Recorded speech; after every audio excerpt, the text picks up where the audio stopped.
Hi everyone, I'm Rachel Gerber, Denominational Minister for Youth and Young Adults for Mennonite Church USA and the editor of The Gathering Place, which is an interactive website for Anabaptist youth leaders to learn, be, and connect. You can join the Gathering Place community at www.thegatheringplace.us. Every month at The Gathering Place, we talk about a different theme. And this month, we have the privilege of talking about contemporary Anabaptist witness. What does this mean in this 21st century? How do we engage peacemaking today? And to this end, I am so thrilled to have on our Gathering Place live podcast a chance to interview and talk with Steve Thomas, who is a longtime pastor, over 30 years experience. Currently, he's a transition minister at First Mennonite Church in Indianapolis. And he's the founder of Peacemakers Academy, which was created for public school systems to empower kids to resist bullying through the combination of using martial arts and conflict transformation. So fascinating program. And Steve, we are thrilled to have you today talk about bullying, what it is, how to empower our kids, and how to take a peaceful approach to it. So welcome to the Gathering Place. It's great to have you here today. And I'm just wondering if we can just go ahead and you want to just maybe tell us a little bit about yourself and like what got you interested in sort of this relationship between peacemaking and conflict transformation and bullying. Can you give us a little bit of background history about how the Peacemakers Academy got started? Well, I see that Merle is on our conversation here. It probably goes back to our mod. Merle, along with other mod mates, were rough and tough, and so I had to learn on our floor how to deal with aggression and bullying at school. Merle's shaking his head. Actually, it goes back before that. I have lots of experience of being bullied in elementary school, and as being a Mennonite boy, I was taught just to take it, to ignore it. Bully will go away, but he didn't, and so I had a lot of bad experience in my early school years of being bullied, and along the way would end up later on in middle school and high school getting into a couple of fights, ending up in the emergency room, and all along the way wondering there's got to be a better way for dealing with bullying, dealing with conflict and aggression in our lives. And one thing led to another, and it was in one of my courses at seminary when John Howard Yoder in a War, Peace, Non-Resistance class suggested that Mennonites learn martial arts, that he sowed a seed that would take root in our congregation in a mission group when we were training in martial arts together, several of us, and we hatched this idea of using martial arts to help make peace and to empower kids to resist bullying at school and to reform those who have issues with anger and aggression. They will learn discipline, respect, self-control, and to take and use the best of martial arts to empower kids who are being bullied, kids who are engaging in bullying, and also to invite students who are bystanders in conflict to intervene, to be able to make peace so that school situations could feel safe, where good learning could happen and kids can enjoy going to school.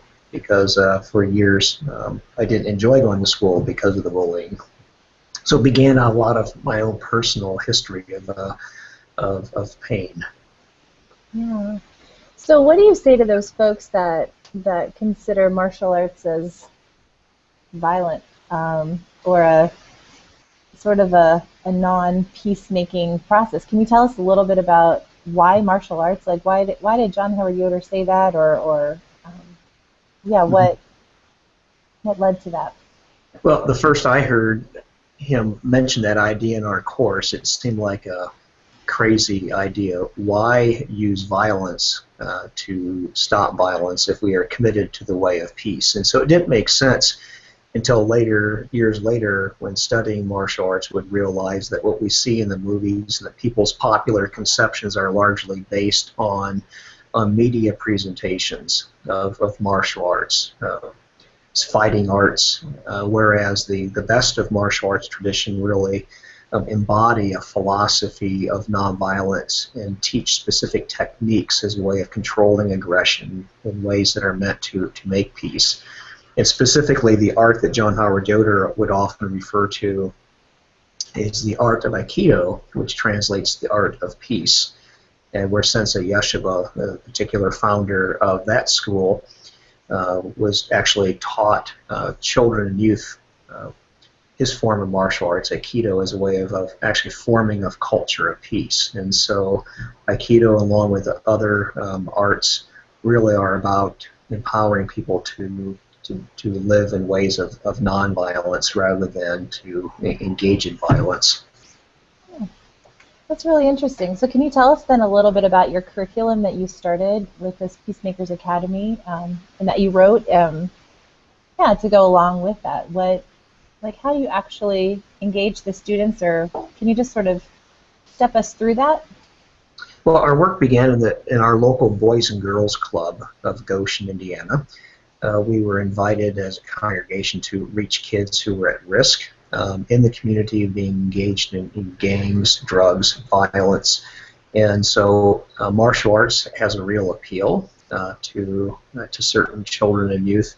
And so we used the Boys and Girls Club as a place within the community, outside the church, to engage youth in their setting.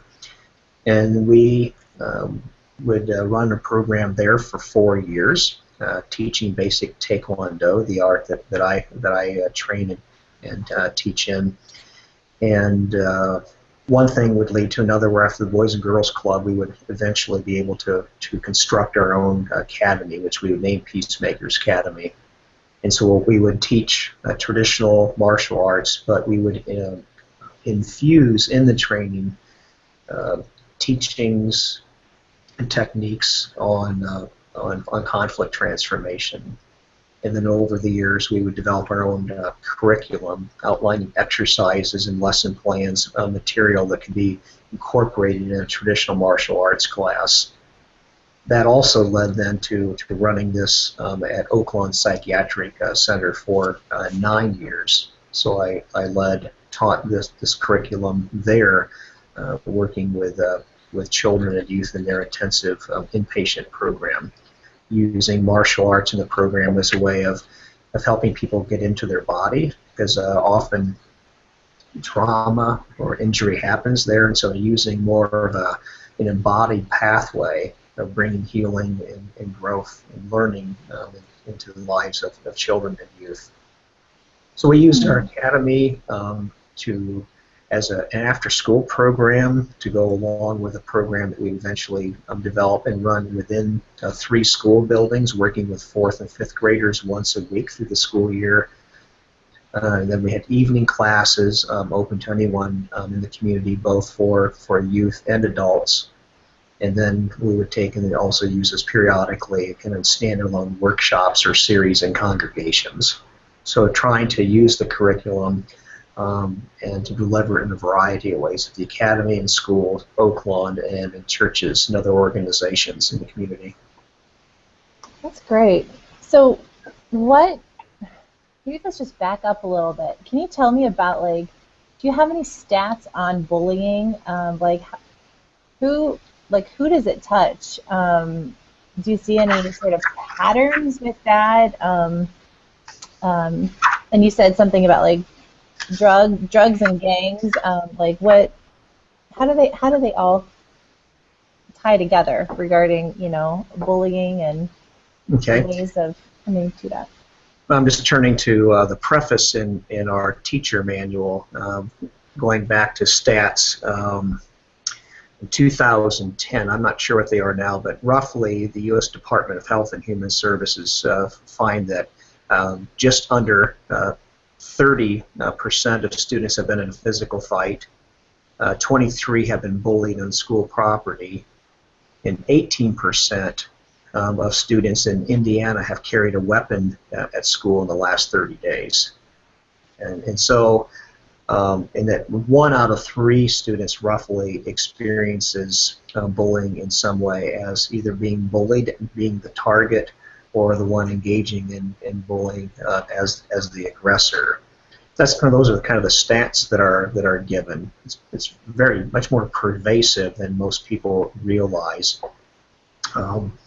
In gangs, the prevalence of gangs difficult to measure. Years ago in the city of Goshen, we had someone from outside the community come in to do an assessment and said we had a gang problem, but it's more of a quiet presence because it's about running drugs and they don't want to call attention to themselves.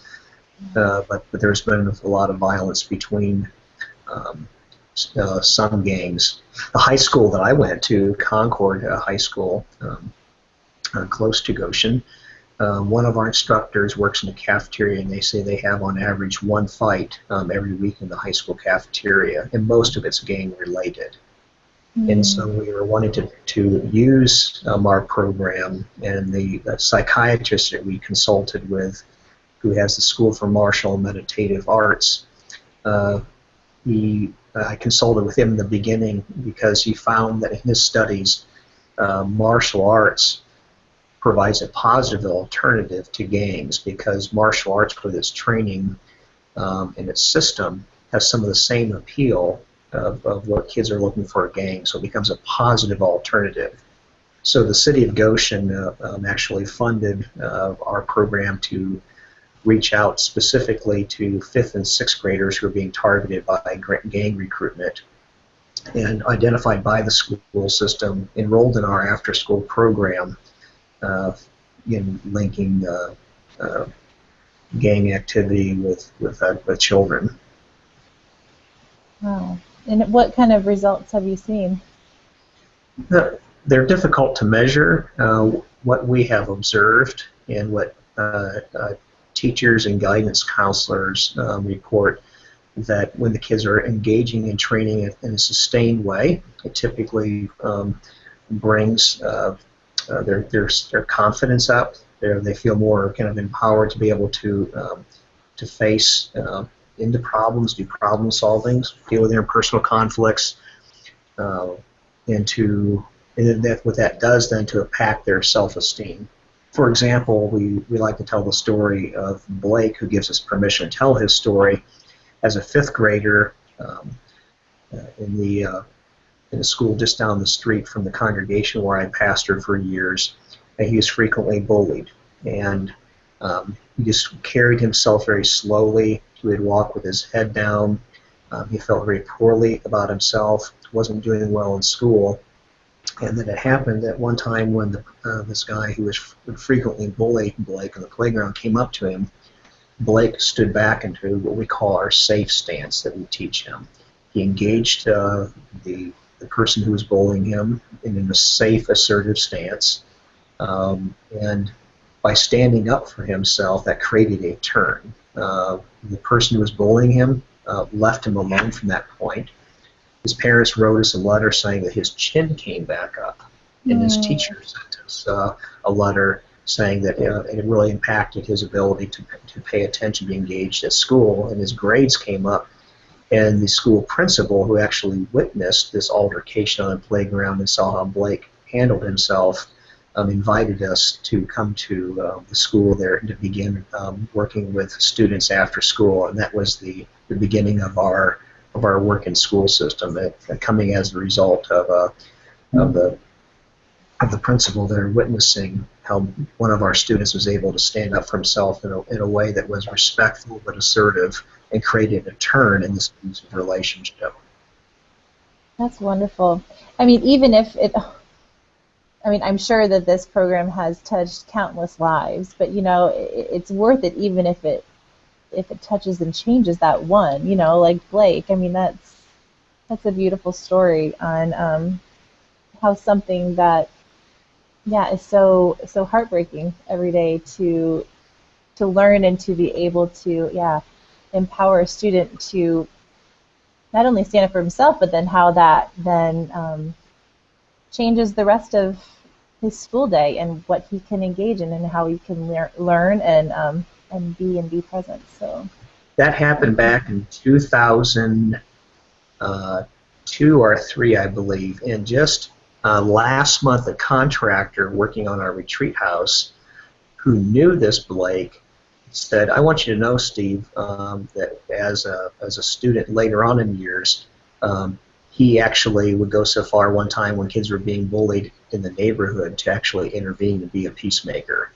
And he said that he attributes what Blake did largely to his experience in our academy, our mentoring him, and we're not only standing up for himself, but then inserted himself into this situation of bullying in a positive way for peace as a bystander, and that just kind of warmed my heart to realize kind of the impact. On the other side of the problem, we like to tell the story of Jason, who also gives us permission to tell his story, who, when he was in middle school, averaged a fight a week in the neighborhood or at school, and was frequently disciplined at school and eventually expelled from school, and then enrolled in our program. Through the course of working with Jason, who came from a pretty abusive home, he was simply coming to school and reacting out of place of pain and anger, acting aggressively, simply just meeting out what he received at home. And we were able to reach him, and through the course of a couple of years of mentoring him, he was able to successfully re-enter and graduate from school. And at one point, he admitted to us that he wanted to train in Taekwondo to advance in rank, become a better fighter. We were kind of aware of some of his mixed motives, but we stayed with him. And at a certain point, I believe it's for his green belt test, in his essay that he had to present upon receiving his green belt, he actually confessed he began training with the intent of learning to be a better fighter. But he said that in the course of this, he learned that fighting's not the answer, and that his incidents went down dramatically. And he said that as a result of what he learned, he stopped doing drugs. And so we were really delighted to hear his story. He would eventually stop, I don't know, probably about his blue belt level. But then sometime after high school, he came back to our academy with his girlfriend and child. And we'd have that pattern just simply stopping by to connect with us. There was a relationship that was formed, and for us, that's what it's about. There's the training, learning and teaching the skills. There's also that relationship, that mentoring of companioning a kid, who needs, someone to mentor him, and so we'd like to think that really is the thing that works more than anything else.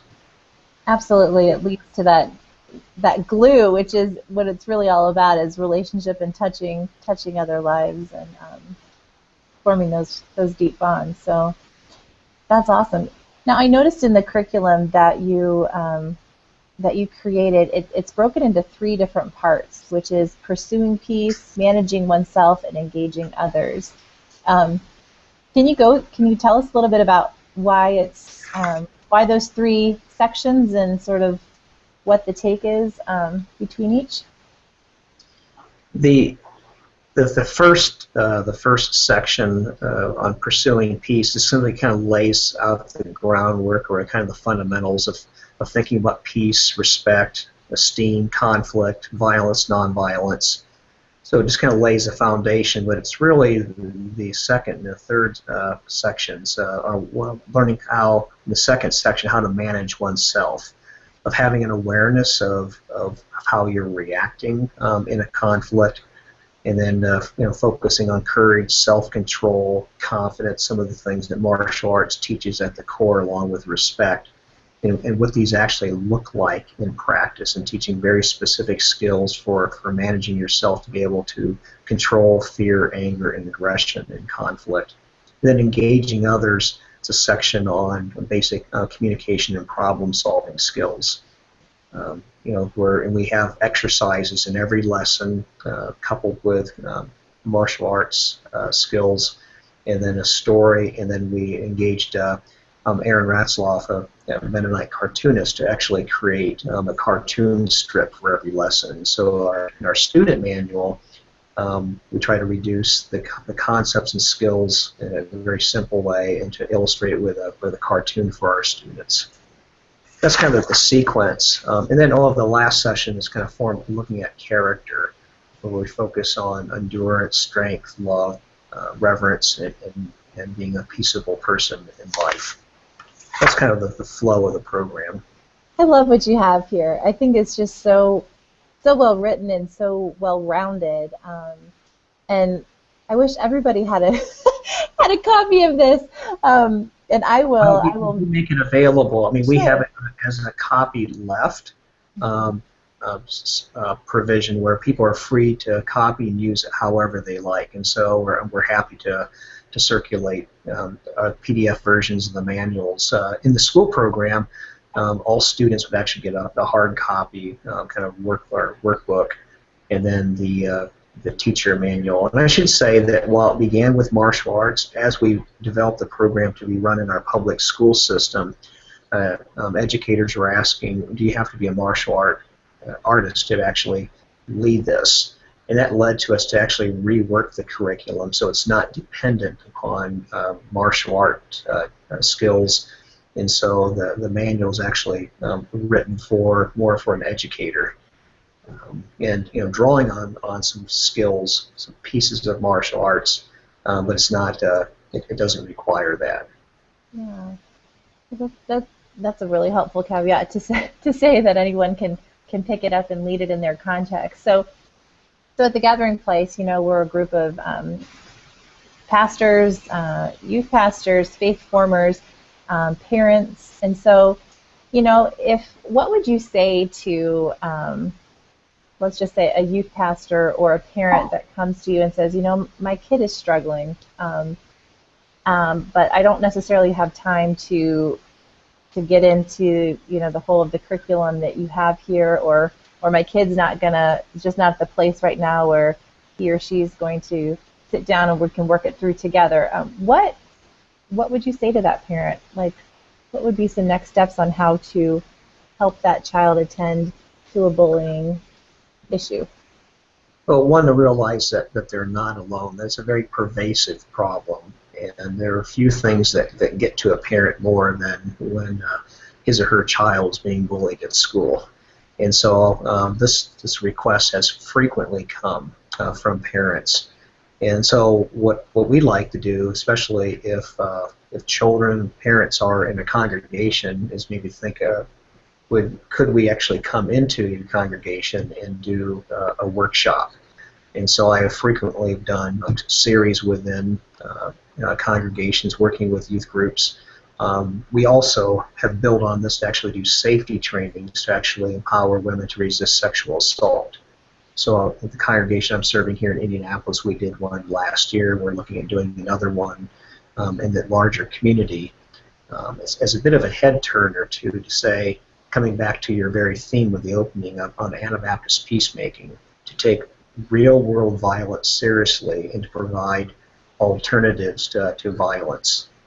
It's kind of as an aside, so empowering women to resist physical or sexual assault is another piece that we do. Anyway, so we have some of these things packed, a package in kind of a standalone or a series of workshops to be run in congregational settings, either with youth or mixed youth and adults. I just led one in our congregation this past Sunday. Oh, neat. So what do you say to me as a parent who has a first grader that, comes home sometimes, really bad day, something, altercation happened on the playground. I mean, I admit it. My first reaction is, oh, go find someone else to play with, or, um, you know, turn the other cheek. Like what do you advise, for parents who find themselves with children who are struggling? Well, first, I don't think Jesus had in mind for a child to turn the other cheek when being bullied at school. We could spend a whole hour just talking about what Jesus meant by turning the other cheek. I largely draw on the work of Walter Wink for understanding that those difficult texts in Matthew 5:38 and following. But so, first of all, we would say it's very important, because if your son is being picked on, targeted, bullying, it's likely happening to other kids too. And to be sure to report that to the school. The school wants to or needs to understand that that's happening, and so they can really monitor that. So it's because it may well be a pattern of behavior and not just something that your child is experiencing. And so we teach that hitting back, that talking back is never the answer. What that does to escalate, while ignoring may be appropriate. Most of the time we talk about kind of engaging somebody in ways that are confident and respectful. Or the word we use is we talk about being assertive. Rather than being submissive and simply taking it, rather than being aggressive and striking back, which your child together with the person who is doing the bullying, they both end up in trouble. The school doesn't differentiate, who started it. Right. Both are in trouble if you strike back. But to be rather than being submissive or aggressive, ways that are really being assertive, being strong and respectful and confident, and trying to find the way of engaging someone who's disrespecting or mistreating you or others. And so we try to that's what we try to work at in our program. Those are some really good tips on, what does it mean to be assertive. I like it how you said that, to still have that self-respect, that you do, deserve to be treated fairly or respectfully, to stand up for that. Yeah. And what about if we flip that and you find that you have a bullier, or someone in your youth group is bullying, and even nowadays it's not just necessarily in the playground. I mean, it's a cyber, it's cyberbullying. You hear so many stories of that, even to the point where some youth are committing suicide because they just feel like their life is unraveling because of the cyberbullying that's happening. Do you have any thoughts on that?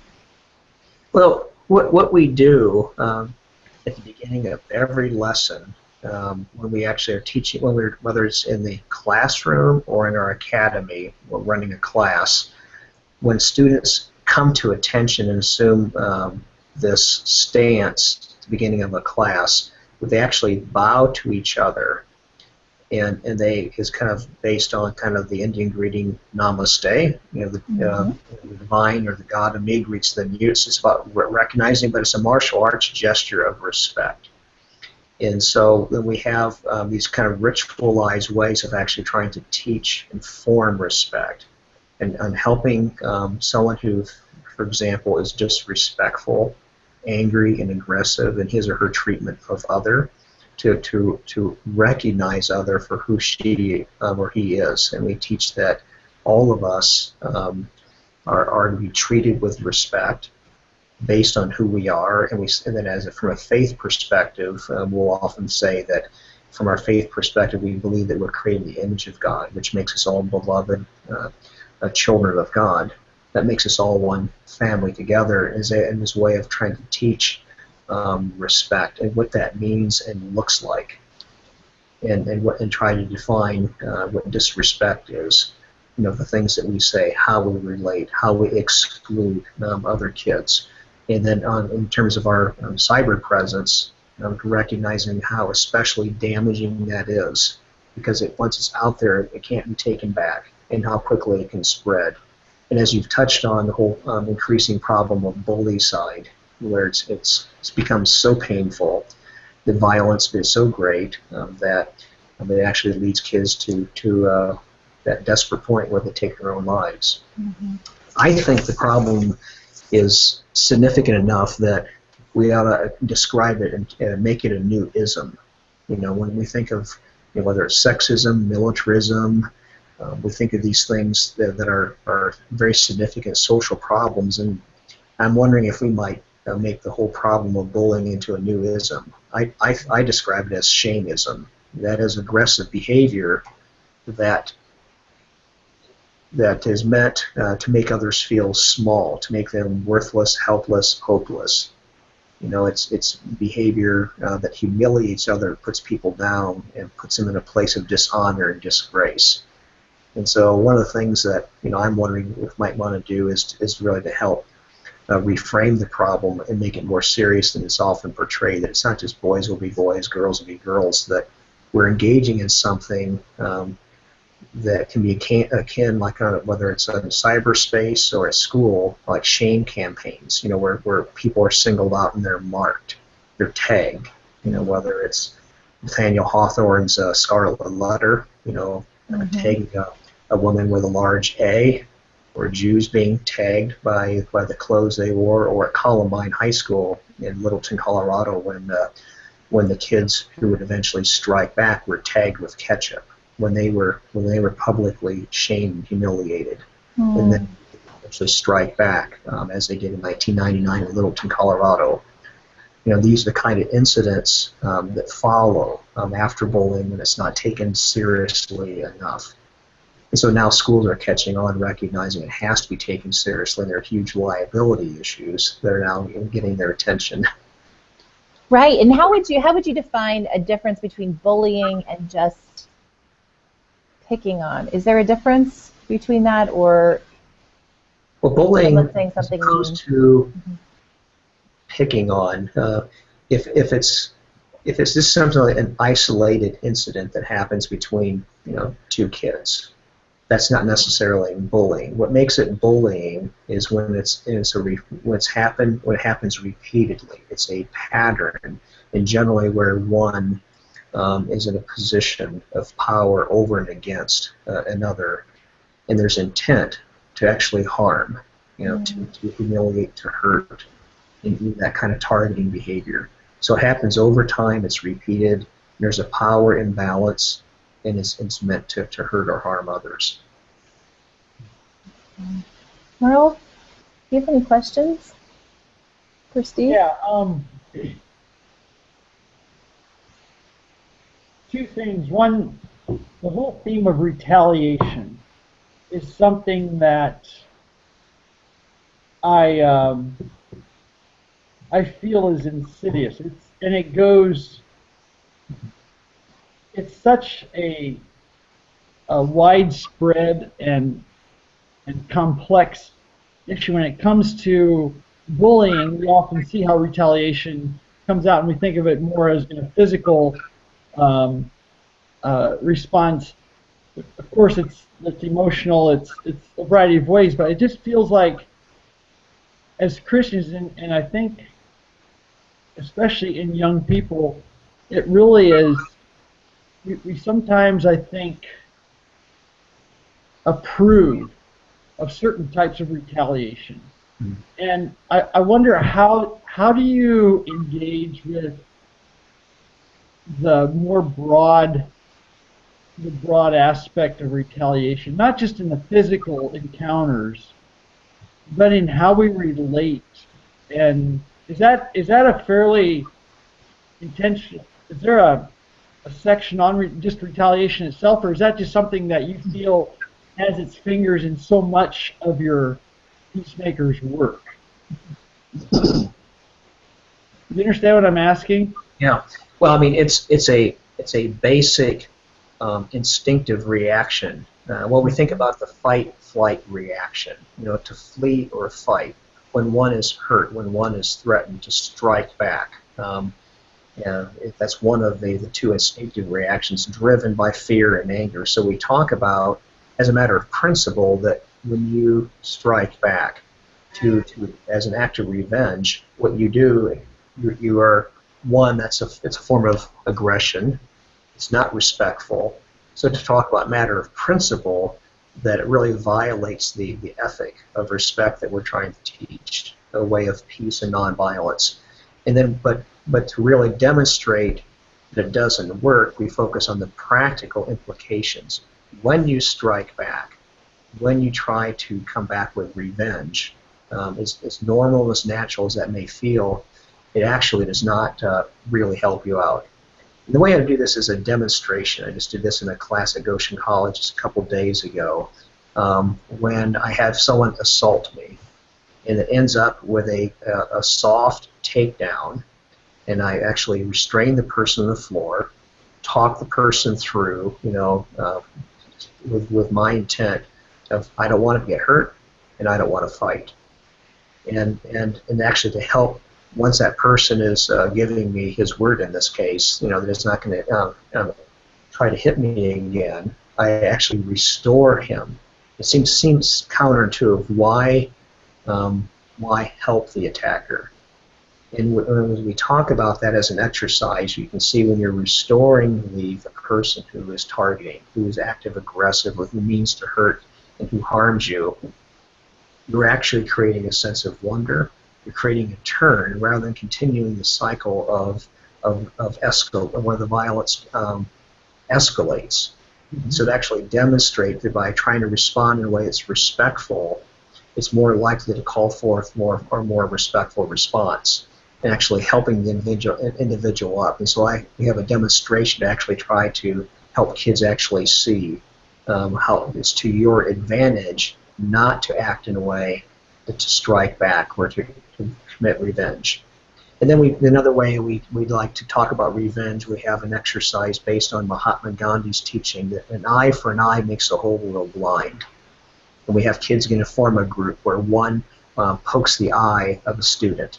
He in turn pokes that student back. They go back and forth, and others in their groups join in, where in the end the entire group are blind except one guy has one eye left, the last person to do the poking. Just to demonstrate that if you're going to exact revenge, an eye for an eye and a tooth for a tooth, it leaves everyone blind and toothless. And so it's kind of a fun exercise, and to try to, when we do real life stories, talk about, okay, what were you feeling? If you're feeling scared, you're angry, you're wanting to strike back, okay, if you did that, what happened? And help them realize in their own lived experience or hypothetical role plays that we run, recognize to help where this is going to lead to greater aggression. And so what might begin with words ends up with fists, or it might lead to a knife or a stick, or more and more we're seeing gun violence. And so just to help the kids stop and realize that revenge, retaliation, actually leads to greater violence in their lives. Yeah. But they have to find something where they feel empowered. They're not simply turning the other cheek, walking away feeling as though they've lost, they've suffered a humiliation, their tail's between their legs. It's like Blake when he walked away in that one incident.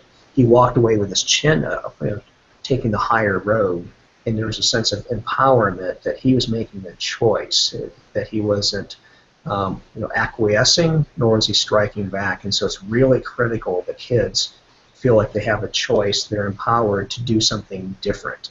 And if they don't know what to do differently, they're much more likely to strike back or to cower. Yeah. It's interesting how innate this retaliation response is in children and all the way up through. And it's in the church, you see people that are passive aggressive in response, and they try to do things in a way that is roundabout or is it's an insidious issue for the human race. And I think as Christians, because it's so insidious and because it's so widespread, at what point do you teach or give space for the Spirit to be at work to bring transformation beyond what we can do ourselves? Because at points, for myself even, I feel so frustrating sometimes that I just by default go into a retaliation mode sometimes. And for children the same way. And so to be able to say there's a power greater than us to help. Now, the power of community is one thing, and that's why I think, to be in a gathering where there's a large group to see the power in community is another way of the power beyond ourselves. So I wonder, I guess, how you instill in some way the importance of, for we as Christians, the power of faith. For others, I don't know what other ways you couch that, I guess, but it just feels like it needs to have something more than just a stronger will. Yeah. Well, and I appreciate the question, Merle. So we're teaching concepts, so they're kind of getting fundamental concepts, or kind of getting part of knowledge. We are trying to teach specific skills, but we say as much or more important is who you are as kind of as a person, and to have peace within, so you can have peace with others. So our classes begin with a centering exercise, where we have a singing bowl that we ring, and depends where we're doing this. In the school situation, we talk about this as being this could be a practice of calming down. Be a kind of way of relaxing when you're all hyped up and you're adrenalized with fear or anger. This can be simply just a technique. But then I say, if you're a person of faith like I am, this becomes a way of actually allowing God's Spirit to actually help us practice self-control when we're angry, to have courage in place of fear, to actually be more centered and grounded, allowing the Spirit to work through us. I can say that in the school. It's kind of from a confessional standpoint. It's not proselytizing, but using our centering exercise at the very beginning. And so then we often talk about how in martial arts we always train under a master, and where we can we say, for us, Jesus is our master in the way of peace. To actually teach us how to live with others in conflict, as he did. And to talk about that there's a spirit at work within all of us that actually makes us strong, loving, and wise, to use Paul's word to young Timothy. And to be able to orient kids, by our own kind of our lives and our own kind of witness, that it's not just about learning techniques, but it's really about following example and working with God's Spirit in our lives. So that centering exercise is the way that we do that at the beginning of the class. Okay. Someone's phone's ringing. What do you hope, Steve, from this curriculum or from this process of teaching? What's your dream?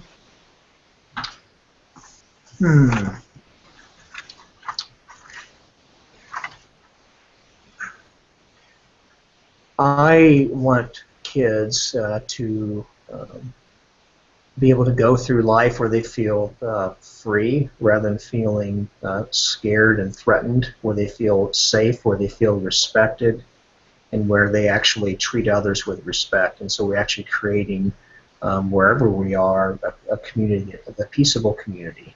So at school, where kids are relating with others with respect, they're including all. They're not doing exclusion.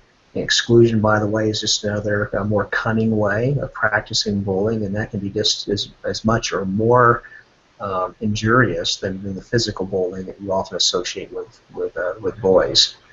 And so to be able to actually create a culture of respect, which really forms the way of our culture of peace. I love that. That's great.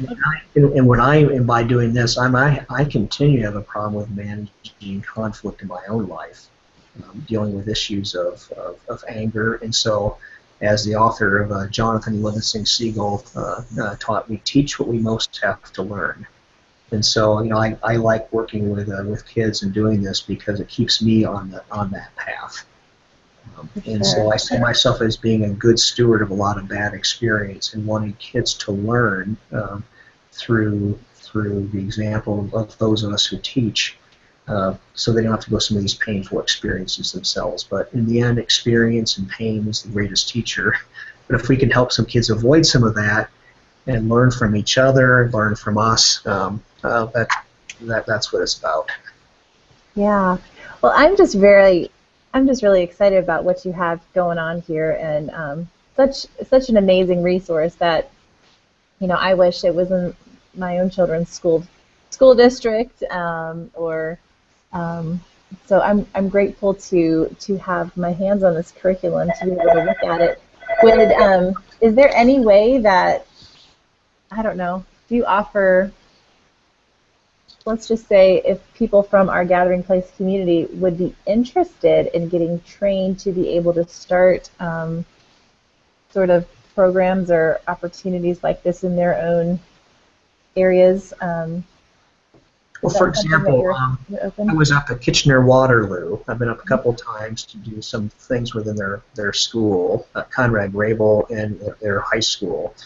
And one of the things that we did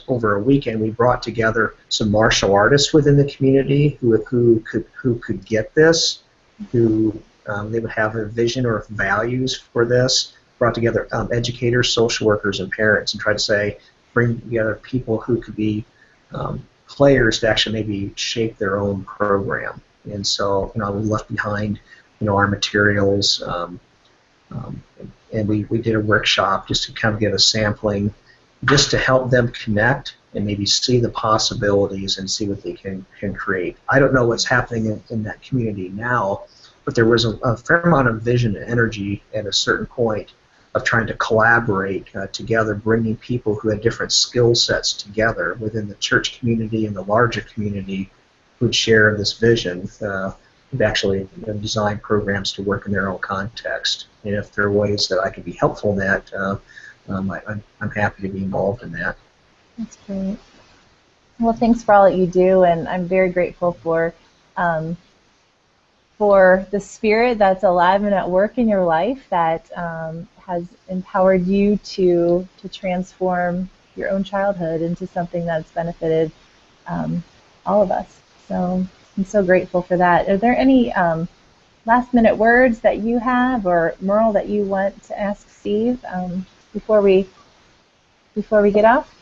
One thing, and this I think is another big piece, and maybe if you work with groups you do this, but how do you respond? I think of this for the church, for kids in the youth group. How do you